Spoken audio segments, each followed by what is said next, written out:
Welcome to my YouTube channel. Kung bago ka lang sa channel na to at true-blooded Aldab Nation ka, tama po ang channel na pinuntahan mo. Kaya considering na po kitang bagong subscriber. At huwag mong kalimutan pindutin yung bell para lagi po kang updated sa bagong video na ilalabas ko. Salamat po sa iyong pag-click sa channel na to.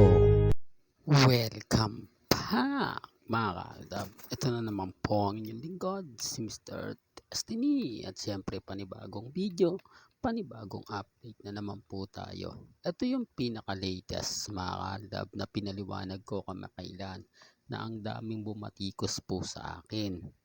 Maraming kwento, marami pong issue ang naglabasan. Ako naman po bilang Aldab Nation, siyempre gusto ko rin po na matibay na ebidensya at resibo. Hindi yung hearsay lang. Kaya ako nga po ito ipinaliwanag muli. Ang dami kasing nag-react na wala daw pong katotohanan. May naglabasan kasi na kumbaga pas muna si Alden sa mga tanong na patungkol nga po sa girlfriend. At ito nga po, tinuldo ka na nga po ni Alden Richards. Ibig kong sabihin mga kaaldab, totally na hindi na po pwede pang itanong. Yung tipong wala nang kwenta pa magtanong patungkol nga po kung sino nga po ba talaga o kung meron nga po ba talagang karelasyon si Alden Richards. Di po ba? Iba po kasi yung mga sinasabi na hindi muna daw po nagpapa-interview. Di po ba? Tapos ganito ganyan. Ito kay Alden Richards napagod na siya. Pero bakit siya napagod? Di po ba? Kung ikaw yung girlfriend ni Alden Richards at lagi niyang dinideny kung totoo, wala naman po kasi. At ito pa po, ang magpapatotoo at magpapatunay niyan, etong sila Nati Gonzaga at yung mga staff at malalapit kay Alden Richards.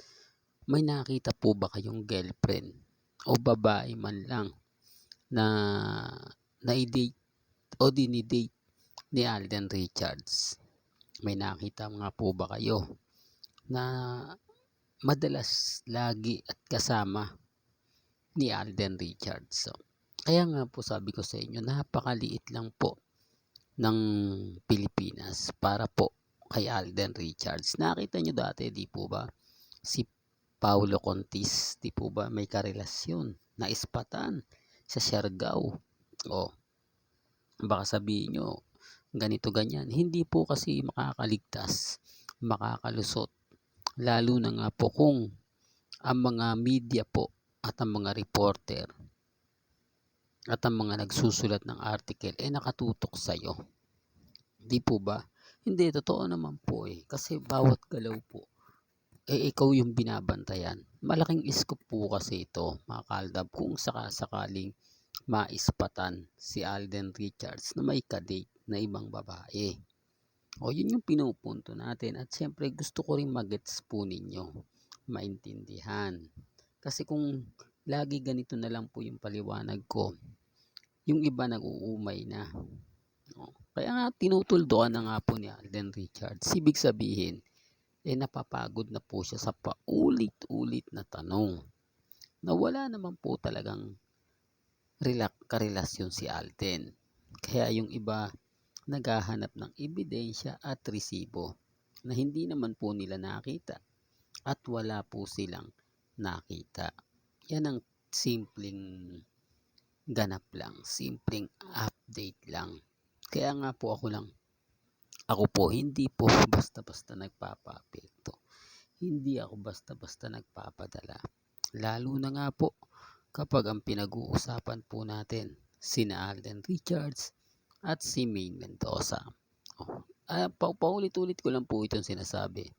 Paulit-ulit ko lang pong kumbaga pinapaliwanag. Kaya nga po yung iba nauumay na sa akin, sinasabi ng Aldab Nation, tama na Mr. Destiny, alam naman namin yung totoo Tayo kasi mga kaaldab, updated, sila hindi.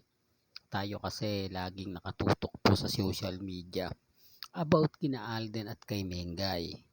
Yung wala na naman po kaming ibang tinututukan o si Mr. Destiny. Kasi nakapokus nga po ako kina Alden Richards at kay Maine Polkerson.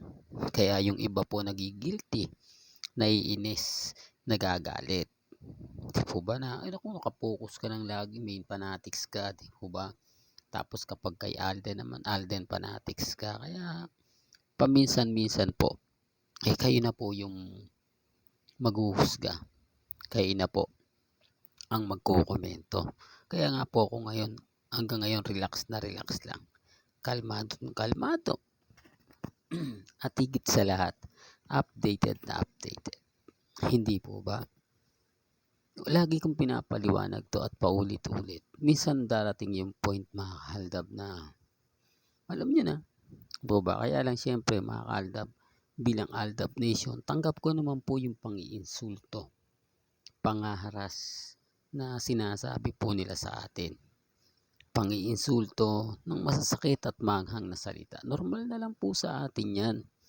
Normal na lang po yan kay Mr. Destiny. Kaya nga po hinahayaan ko na lang. At lalong-lalo na nga po sa mga bitter. Kasi alam po natin kung bakit to ginagawa ni Alden Richards. Para isa na rin po, hindi tayo mapasakitan. Hindi tayo mabigyan ng masabi natin na mapapaisip.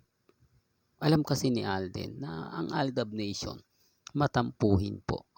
Alam ni Alden Richards na bawat salita niya tatatak ito sa social media at gagamitin ito laban po sa Aldab Nation. Kaya kita nyo si Mengay, di po ba? Hindi ako binabasag o hindi tayo binabasag dahil alam din po niya na kung magsasalita siya, magdaramdam ang fandom. Kumbaga masasakta ng mga mamis, mga titas, mga senyor. Kaya nga po hindi na siya nagre-react. Samantalang si Ibiang dapat at si congressman na nagsasabi niyan o nagpapaliwanag. Pero hindi po rin nila ginagawa. Hindi nila magawa. Common sense na lang. Di po ba? Sabi ko nga po sa kanila, manood sila ng 8 Bulaga paminsan-minsan. O baka hindi po talaga totally nanonood ang mga Armin fans. Dahil alam nila na pag nanood sila ng live, doon may mga komento na masasaktan sila. O baka naman ayaw po nila na magbasa ng mga komento. Totoo po mga kaaldab, sa akin lang po pag ako nag-update, galit na galit sila sa akin inis na inis sila sa akin siguro lalo pa po kapag nababasa nila yung mga sinasabi, naririnig nila yung mga komento o yung mga kumakalat sa social media. Sabi ko nga po sa inyo, ako relax lang po ako, kalmado at kampante, di po ba? O baka sabihin nyo, etong video mo naman Mr. Destiny, promotion lang naman to ng ng Love Siargao para mabenta lalo si Alden. Di po. Etong video kasi kaya ako ginamit to mga kaaldab. Pinapakita ko lang po dito kung gaano po kalakas si Alden Richards. Kung gaano po karami ng tao sumusubaybay po sa kanya. Nag-aantay. Di po ba kung sino ang taong magpapatibok daw. Antayin nyo na lang. Baka magulat po kayo. O bigla kayong magulat. Di po ba? I-announce na po nila Mengay at ni Alden Richards. Di po ba? Siyempre mga kaaldab, malaking bomba yan. At hindi lang bomba. Kumbaga, atomic bomb yan. Oops. Di po ba? Real talk mga kaaldab. Well, hanggang dito na lang po ang ating latest updates. Kaya kung gusto nyo pa po ng pinaka-latest at mga sariwang update, abay tumutok lang po kayo dito po sa channel ni Mr. Destiny para updated po kayo sa mga latest at sa mga bagong video po na ilalabas po natin maya-maya lang. Kaya kung bago ka lang sa channel na to at isa kang true-blooded Aldab Nation na nagmamahal kina Mengay at Isoy, Tama po ang channel na pinuntahan mo, kaya consider na po kitang bagong subscriber. At huwag mong kalimutang i-share ang mga video po natin sa mga mamis, sa mga titas, at sa mga senior. Hanggang sa muli, salamat po sa panonood at pakikinig.